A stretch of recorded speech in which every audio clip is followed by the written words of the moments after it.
Selamat pagi anak-anak, salam jumpa kembali. Hari ini kita melanjutkan pelajaran tematik kita, yaitu tentang contoh aturan di rumah, ciri kalimat petunjuk, dan pengurangan bilangan tanpa meminjam. Nah, sebelum kita melanjutkan pelajaran kita, marilah kita berdoa terlebih dahulu. Dalam nama Bapa dan Putra dan Roh Kudus, amin.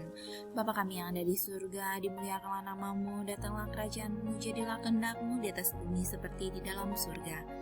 Berilah kami rezeki pada hari ini dan ampunilah kesalahan kami, seperti kami pun mengampuni yang bersalah pada kami. Dan janganlah masukkan kami ke dalam pencobaan, tetapi bebaskanlah kami dari yang jahat. Amin. Dalam nama Bapa dan Putra dan Roh Kudus. Amin. Anak-anak bisa buka di buku paketnya di halaman 16 dan buku fokusnya di halaman 10. Nah, perhatikan gambar di bawah ini. Anak-anak, ini adalah situasi atau keadaan rumah yang sangat berantakan dan kotor. Nah, anak-anak, jika kita malas membersihkan rumah, beginilah jadinya. Suasana rumah menjadi kotor dan tidak nyaman ditempati.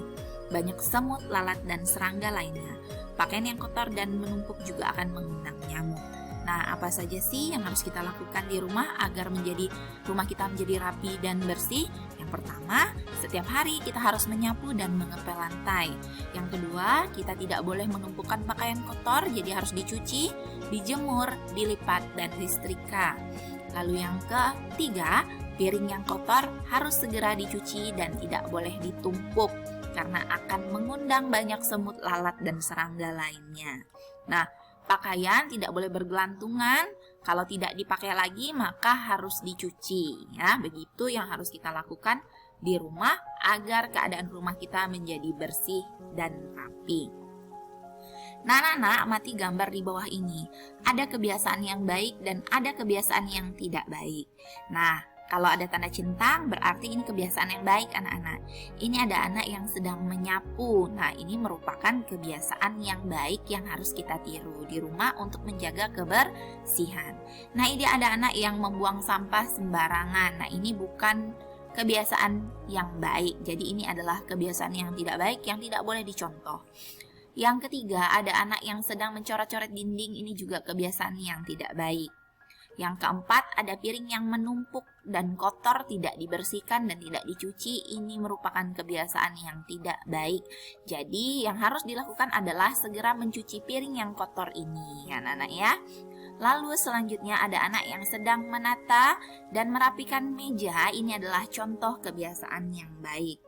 Lalu yang terakhir ada anak yang sedang mengemaskan atau merapikan tempat tidur. Ini merupakan contoh kebiasaan yang baik. Nah, anak-anak di sini anak-anak sudah memahami mana kebiasaan yang baik dan mana kebiasaan yang tidak baik yang tidak boleh ditiru dan boleh ditiru. Nah, anak-anak, di sini ada kata yang acak yang akan disusun menjadi sebuah kalimat ungkapan petunjuk. Nah, di sini ada kata sampah, tempatnya pada buanglah.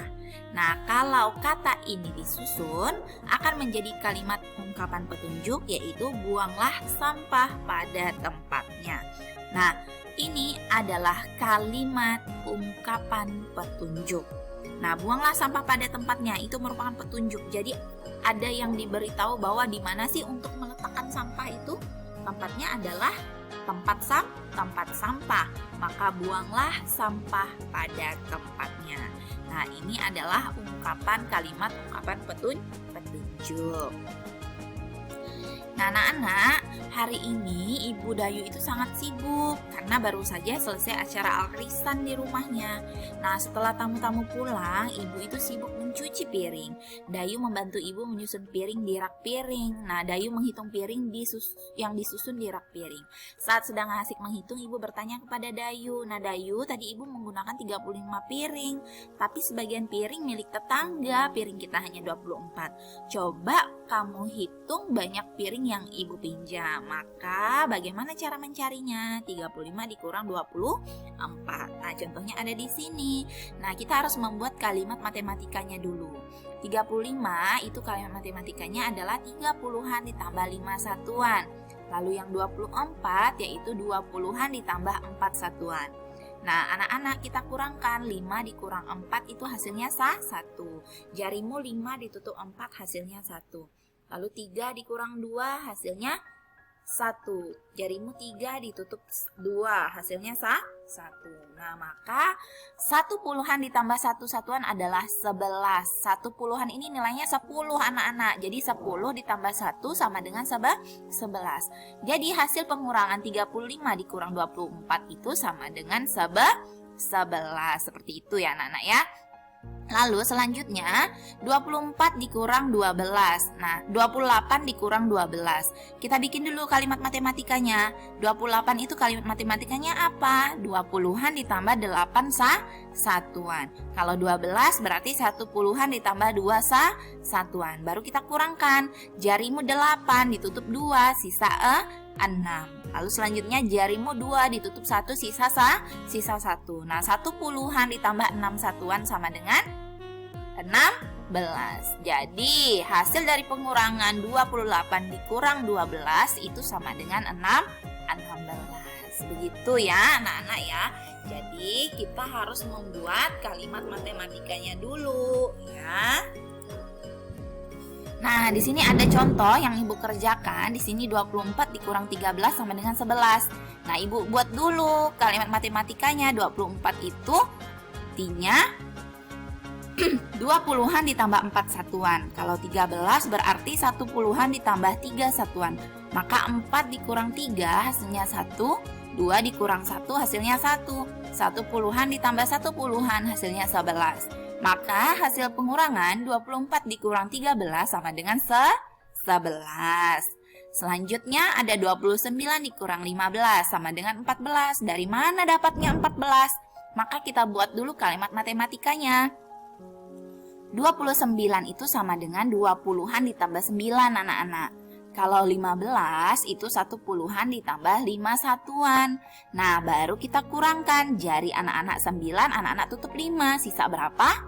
4. Jari 2 ditutup 1, sisa 1. 1 puluhan ditambah 4 satuan. Hasilnya adalah 14. Karena 1 puluhan ini adalah nilainya 10. 10 ditambah 4 sama dengan 14. Maka hasil pengurangan 29 dikurang 15 itu sama dengan 14. Nah, begitu ya anak-anak ya cara pengurangan tanpa meminjam. Nah, hari ini tugas anak-anak ada di buku paket di halaman 18. Dan di buku fokus tema 6-nya di halaman 11 nomor 1 dan 3. Kalau yang di buku paket yang ini anak-anak kerjakannya di buku tulis tematik ya, di buku tulis PS tematik ya. Kalau yang di fokus itu langsung saja dikerjakan di buku fokus tematiknya. Nah, anak-anak hari ini kita sudah belajar sangat banyak. Yang pertama kita belajar tentang contoh aturan di rumah, lalu ciri kalimat petunjuk, ya kan? Nah, ciri kalimat petunjuk tadi itu adalah merupakan kalimat petunjuk yang harus jelas, singkat, dan padat. Ingat ya. Nah, jenis kalimat petunjuk itu adalah kalimat perintah. Nah, kalimat petunjuk menggunakan kalimat perintah yang halus seperti tadi, buanglah. Buanglah artinya perintahlah. Buanglah sampah pada tempatnya, ya kan? Lalu yang ketiga, kita sudah belajar tentang pengurangan bilangan tanpa minjam. Nah, materi kita hari ini sudah habis dan sudah selesai. Anak-anak juga sudah Ibu berikan tugas untuk dikerjakan di rumah. Nah, jangan lupa tugasnya dikerjakan secara mandiri. Anak-anak juga harus selalu rajin belajar ya di rumah. Nah, sebelum kita menutup belajar kita hari ini, kita berdoa terlebih dahulu. Marilah kita berdoa dalam nama Bapa dan Putra dan Roh Kudus. Amin. Salam Maria, penuh rahmat Tuhan sertamu, terpujilah engkau di antara wanita, dan terpujilah buah tubuhmu Yesus. Santa Maria, Bunda Allah, doakanlah kami yang berdosa ini, sekarang dan waktu kami mati. Amin. Dalam nama Bapa dan Putra dan Roh Kudus. Amin. Selamat pagi anak-anak.